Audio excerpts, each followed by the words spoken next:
आज की क्लास में हम लोग समझेंगे number of sigma bond and pi bonds. Number of sigma bond and pi bonds, किसी भी मॉलिक्यूल्स में कितना सिग्मा बॉन्ड है और कितना पाई बॉन्ड है, इसके बारे में आज हम लोग समझते हैं इस वीडियो के मदद से। सिग्मा बॉन्ड और pi bonds,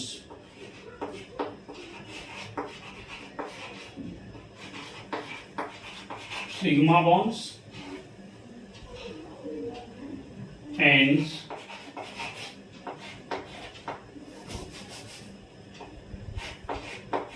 and pi bonds, sigma bond and pi bonds, sigma bonds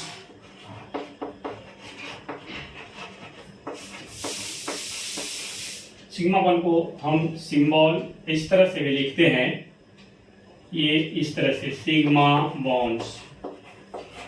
sigma bond का सिग्मा का ये सिंबल है, 6 के तरह लिखते हैं। तो सिग्मा बॉन्ड कितना होगा, किसी भी बॉन्ड में सिग्मा बॉन्ड कितना होगा, उसके लिए ये है कि सिंगल बॉन्ड अगर किसी भी एटम के बीच, जैसे ए के बीच सिंगल बॉन्ड है, तो सिंगल बॉन्ड जहां भी होगा उसमें सिर्फ एक सिग्मा होगा। अगर मान लेते हैं ए के बीच में डबल ए के बीच में डबल बॉन्ड है, इसमें एक सिग्मा हो जाएगा। और अगर ए के बीच में ट्रिपल बॉन्ड होगा, फिर भी सिग्मा बॉन्ड एक ही होगा, एक सिग्मा बॉन्ड होगा।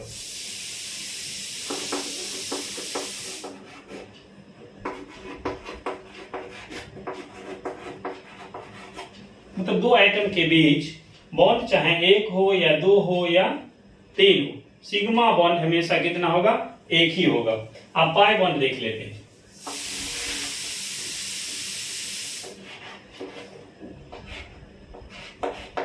पाई बॉन्ड्स, पाई बॉन्ड्स को हम लोग इस तरह से लिखते हैं, पाई बॉन्ड्स। ये पाई का सिंबल हो जाता है पाई बॉन्ड्स। पाई बॉन्ड को सिंबल शॉर्ट फॉर्म में हम लोग ऐसे भी लिखते हैं। तो जैसे ए के बीच में अगर सिंगल बॉन्ड है, तो इसमें पाई बॉन्ड्स नहीं होगा, no pi bonds, no pi bonds, मतलब इसमें पाई बॉन्ड्स नहीं होगा। अगर ए के बीच में डबल बॉन्ड्स है,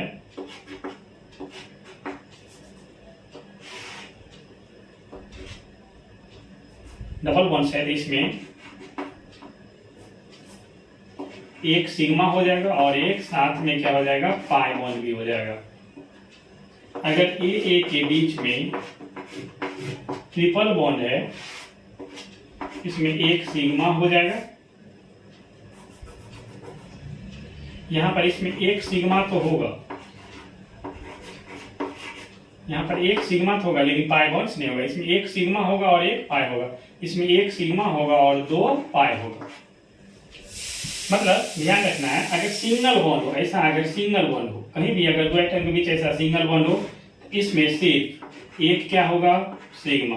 अगर किसी भी एटम के बीच ऐसे डबल बॉन्ड हो, इसमें क्या हो जाएगा, एक सिग्मा और एक पाई हो जाएगा।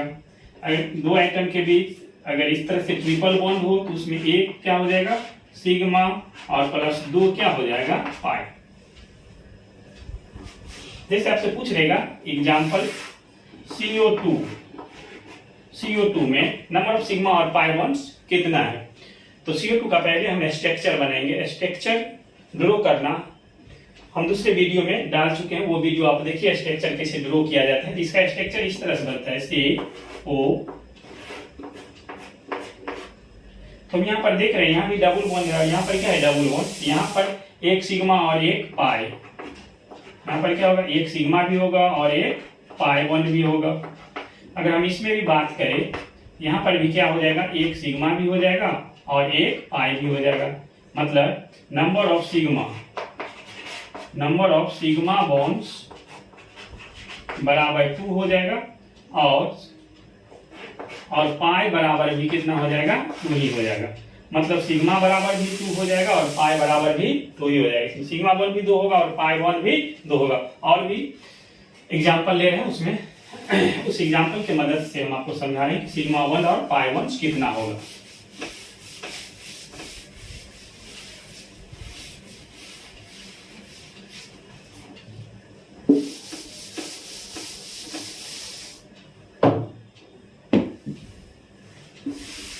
जैसे अगर हमसे पूछ देता है C2H2 में सिग्मा बॉन्ड कितना होगा, इसका हम स्ट्रक्चर ड्रॉ करेंगे। इसका स्ट्रक्चर इस तरह से होगा, सिंगल बॉन्ड और ट्रिपल बॉन्ड यहाँ पर आ जाएगा। यहाँ पर कितना सिग्मा बॉन्ड होगा, एक सिग्मा, पाई नहीं होगा, सिंगल बॉन्ड है। यहाँ भी कितना होगा, एक सिग्मा, पाई बॉन्ड नहीं होगा क्योंकि सिंगल बॉन्ड है। यहाँ पर क्या होगा, एक सिग्मा और 2 पाई। कहने का मतलब क्या हो गया, सिग्मा बराबर कितना हो जाएगा, सिग्मा बॉन्ड टोटल कितना हो जाएगा 1 2 3, सिग्मा बॉन्ड कितना आ गया 3। और अगर हम पाई बॉन्ड्स का बात करें तो पाई बॉन्ड्स कितना हो जाएगा 2। अब ये सिग्मा बॉन्ड और पाई बॉन्ड जो हम जान गए, इससे हमको फायदा क्या हो गया, इससे हमको फायदा ये होता है, ये हम क्यों जाने, इससे खास करके ऑर्गेनिक कंपाउंड्स में कार्बन का हाइब्रिडाइजेशन समझने में मदद मिलता है। और कार्बन के हाइब्रिडाइजेशन समझने से हम कार्बन का इलेक्ट्रोनेगेटिव नेचर होता है वो समझ जाते हैं। ऑर्गेनिक कंपाउंड्स में कार्बन का हाइब्रिडाइजेशन निकालने में मदद मिलता है कब, बहुत जब उसका हमको इलेक्ट्रोनेगेटिविटी चेक करना होता है कि किस कार्बन का इलेक्ट्रोनेगेटिविटी ज्यादा है और किस कार्बन का इलेक्ट्रोनेगेटिविटी कम है, वहां पर हाइब्रिडाइजेशन निकाल के हम चेक करते हैं। अब कार्बन का हाइब्रिडाइजेशन कैसे निकालते हैं, सिग्मा बॉन्ड के आधार पर। तो यहाँ पर लिखते हैं number of sigma bonds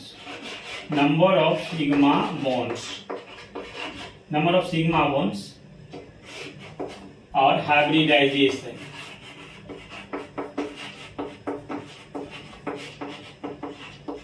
number of sigma bonds और हाइब्रिडाइजेशन। अगर सिग्मा बॉन्ड आपको 2 आ रहा है तो हाइब्रिडाइजेशन जो है वो आपका आ जाएगा sp। अगर 3 सिग्मा बॉन्ड आ रहा है तो हाइब्रिडाइजेशन हो जाएगा sp2।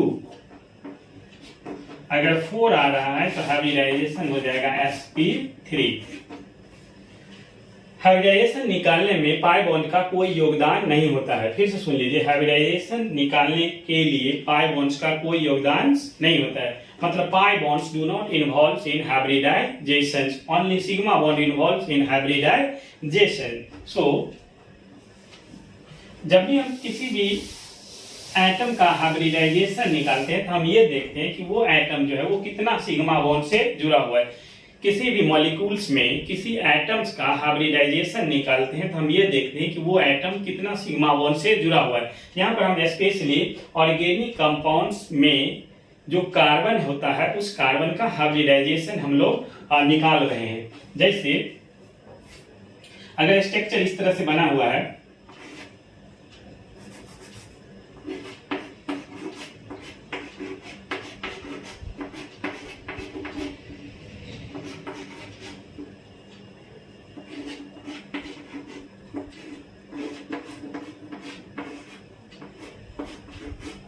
और हमसे इसमें पूछा जा रहा है कि कार्बन का हाइब्रिडाइजेशन क्या होगा।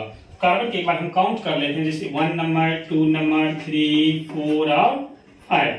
हम यहाँ पर देख रहे हैं कार्बन के पास 4 सिग्मा बॉन्ड, मतलब ये कार्बन 4 सिग्मा बॉन्ड से जुड़ा हुआ है, 1 2 3 और 4 सिग्मा होगी। 4 सिग्मा का मतलब क्या हो जाएगा sp3, मतलब इस कार्बन का हाइब्रिडाइजेशन हो गया sp3। अगर हम यहाँ पर बात करें तो यहाँ पर हो जाएगा आपका 3 सिग्मा का मतलब हाइब्रिडाइजेशन आ जाएगा आपका sp2। अगर हम यहाँ पर बात करें तो यहाँ पर भी 3 सिग्मा आएगा, 3 सिग्मा का मतलब हो गया हाइब्रिडाइजेशन sp2। अगर हम यहाँ पर बात करें तो यहाँ पर हो जाएगा 2 सिग्मा का हाइब्रिडाइजेशन का मतलब हो जाएगा sp। अगर हम यहाँ पर भी बात करें तो 2 ही सिग्मा आएगा और 2 सिग्मा का मतलब यहाँ भी हाइब्रिडाइजेशन जो है वो आपका आ जाएगा sp। ऑर्गेनिक कंपाउंड्स में कार्बन का हाइब्रिडाइजेशन क्या होगा, ये हम कैसे निकालते हैं, सिग्मा बॉन्ड से। हम ये देखते हैं कि कार्बन जो है वो कितना सिग्मा बॉन्ड से जुड़ा हुआ है। अगर 2 सिग्मा बॉन्ड से जुड़ा हुआ है तो sp3 से अगर जुड़ा हुआ है तो sp2, अगर 4 से जुड़ा हुआ है तो sp3। और सिग्मा बॉन्ड कैसे निकालते हैं इससे पहले हम आपको बता चुके हैं। जैसे अगर हम बेंजीन में अगर निकालें,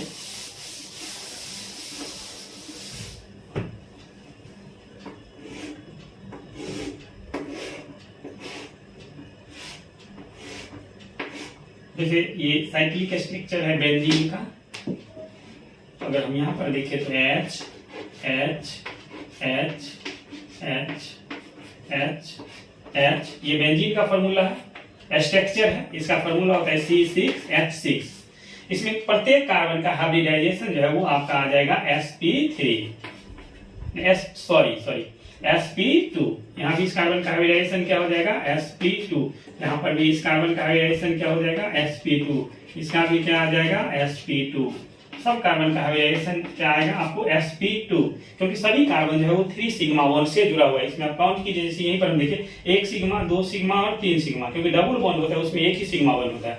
1 सिग्मा यहाँ, 1 सिग्मा यहाँ और 1 सिग्मा यहाँ, कितना सिग्मा हो गया 3 का मतलब क्या हो गया sp2। इस तरह से सब कार्बन जो है 3 सिग्मा बॉन्ड से जुड़ा हुआ है, इसलिए सभी कार्बन का हाइब्रिडाइजेशन जो है वो sp2 होगा। इसको आप देखिए, थोड़ा बार बार देखिए और कॉपी कलम के साथ देखिए और इसको लिखिए, कॉपी में नोट्स कीजिए। हम कितना भी समझा देंगे, आप कितना बार इसको देख लेंगे, आपको बात समझ में नहीं आएगा जब तक आप कलम से कॉपी पर नहीं लिखेंगे। पहले आप इसको देखिए, फिर कॉपी पर लिखिए, फिर देखिए और तब उसको रिवीजन कीजिए, तो इस तरह से बात आपको समझ में आएगा। अगर आपको समझने में कोई परेशानी हो, अगर कोई बात समझ में आपको न आवे तो आप कमेंट करके मुझे बताइए, मैं आपको जरूर समझाने का कोशिश करूंगा।